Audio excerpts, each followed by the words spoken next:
பிரியமானவனே, நீ தீமையானதை பின்பற்றாமல் நன்மையானதை பின்பற்று.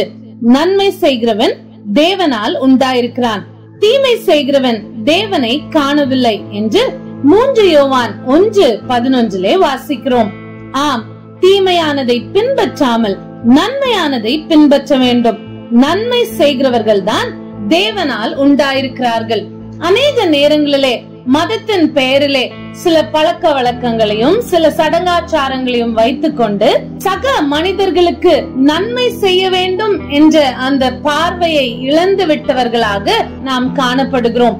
ஆனால் இயேசு கிறிஸ்துவை பின்பற்றுகிறவர்களாகிய நாம் இயேசு கிறிஸ்துவை போல் சடங்காச்சாரங்களை விட சக மனிதர்களுக்கு நன்மை உண்டாக வேண்டும் அல்லது நன்மை செய்ய வேண்டும் என்பதிலே குறிக்கோள் உள்ளவர்களாக இருக்க வேண்டும்.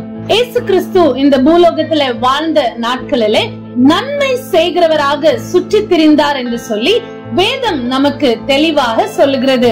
சில முக்கியமான முறைமைகளை அவர் மதித்தார், உண்மைதான். ஆனாலும் கூட எப்பொழுதும் சடங்காச்சாரங்களுக்கு அவர் முக்கியத்துவம் கொடுத்து மனிதனுக்கு தீமை செய்கிறவராக அல்ல, மாறாக மக்களின் நன்மையை முன்னிறுத்தி எல்லாவற்றையும் செய்கிறவராக இருந்தார் என்று சொல்லி நாம் அறிந்து கொள்ள முடியும். குறிப்பாக மத்தேயு 12வது அதிகாரம் 9 முதல் 13 வசனங்கள், மார்க்கு 3:1-6 வசனங்கள், லூக்கா 6:6 முதல் 11 வசனங்களிலே இயேசு கிறிஸ்து ஓய்வு நாளிலே சூம்பின கை உடைய ஒரு மனுஷனை சுகமாக்கிய சம்பவத்தை நாம் பார்க்க முடியும். லூக்கா 6வது அதிகாரம் 7வது வசனத்திலே வாசிக்கும் பொழுது, அப்பொழுது வேதபாரகரும் பரிசேயரும் அவரிடத்தில் குற்றம் பிடிக்கும்படி ஓய்வு நாளில் சொஸ்தமாக்குவாரோ என்று அவர் மேல் நோக்கமாயிருந்தார்கள் என்று வேதம் சொல்லுகிறது. அதே போல மார்க்கு 3:2 வாசிக்கும் பொழுது, அவர் ஓய்வு நாளில் அவனை சொஸ்தமாக்கினால் அவர் பேரில் குற்றம் சாட்டலாம் என்று அவர் மேல் நோக்கமாயிருந்தார்கள் என்று வேதம் சொல்லுகிறது.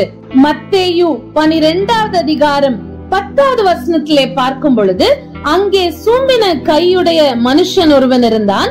அப்பொழுது அவர் மேல் குற்றம் சாட்டும்படிக்கு ஓய்வு நாளில் சொஸ்தமாக்குறது நியாயமா என்று கேட்டார்கள் என்று வேதம் தெளிவாக சொல்லுகிறது.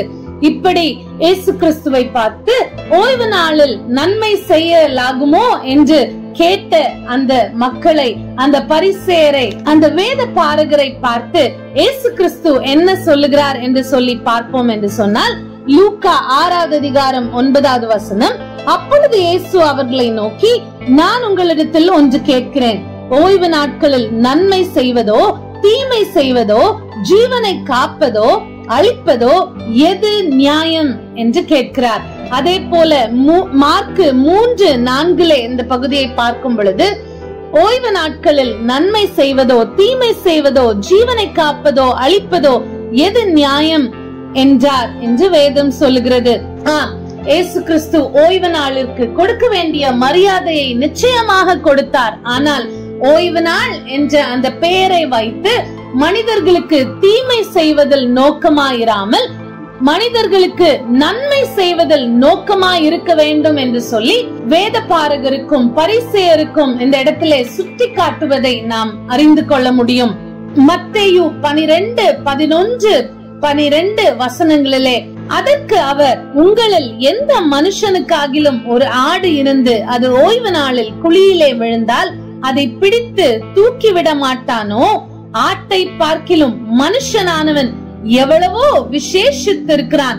ஆதலால் ஓய்வு நாளிலே நன்மை செய்வது நியாயம்தான் என்று சொன்னார். யூத மார்க்கத்தின்படி ஓய்வு நாள் ஓய்வெடுக்க வேண்டிய நாள். எனவே அன்றைய தினம் எந்த வேலையும் செய்யக்கூடாது என்பதிலே வேத பாரகரும் பரிசேயரும் மிக நோக்கமாய் இருப்பார்கள். எனவேதான் அவர்கள் அந்த ஓய்வு நாளை வைத்து இயேசு கிறிஸ்துவிடம் இப்படியாய் கேள்வி கேட்டார்கள். ஆனால் இயேசு கிறிஸ்துவோ தெளிவாக அவர்களுக்கு பதில் அளிப்பதை நாம் பார்க்க முடியும்.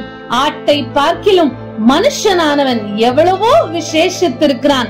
ஆதலால் ஓய்வு நாளிலே நன்மை செய்வது நியாயம்தான். ஆம், ஓய்வு நாளிலே நன்மை செய்வது நியாயம்தான். எந்த ஒரு சடங்காச்சாரங்கள் அல்லது முறைமைகளை பிடித்துக் கொண்டு ஒரு காலம் சக ஜனங்களுக்கு தீமை செய்யக்கூடாது. மாறாக நம்மளால் இயன்றவரை அவர்களுக்கு நன்மை செய்ய வேண்டும் என்ற எடுத்துக்காட்டை இயேசு கிறிஸ்து தெளிவாக தம்முடைய போதனையின் மூலமாகவும் கிரியையின் மூலமாகவும் வெளிப்படுத்தி இருக்கிறதை நாம் காண முடியும். இந்த நாட்களிலும் கூட இயேசு கிறிஸ்துவின் வாழ்க்கை வரலாறை அதிகமாக தியானித்து அவர் போல் வாழ விரும்புகிற நாமும் கூட இயேசு கிறிஸ்துவை போல் சக மனிதர்களின் நன்மையின் மேல் நோக்கமாயிருந்து நன்மை செய்வது நியாயம் என்பதை உணர்ந்தவர்களாய் நன்மை செய்கிறவர்களாய் வாழ்வோம் என்று சொன்னால் அதுதான் அர்த்தமுள்ள லெந்து கால வாழ்க்கை. ஆமென்.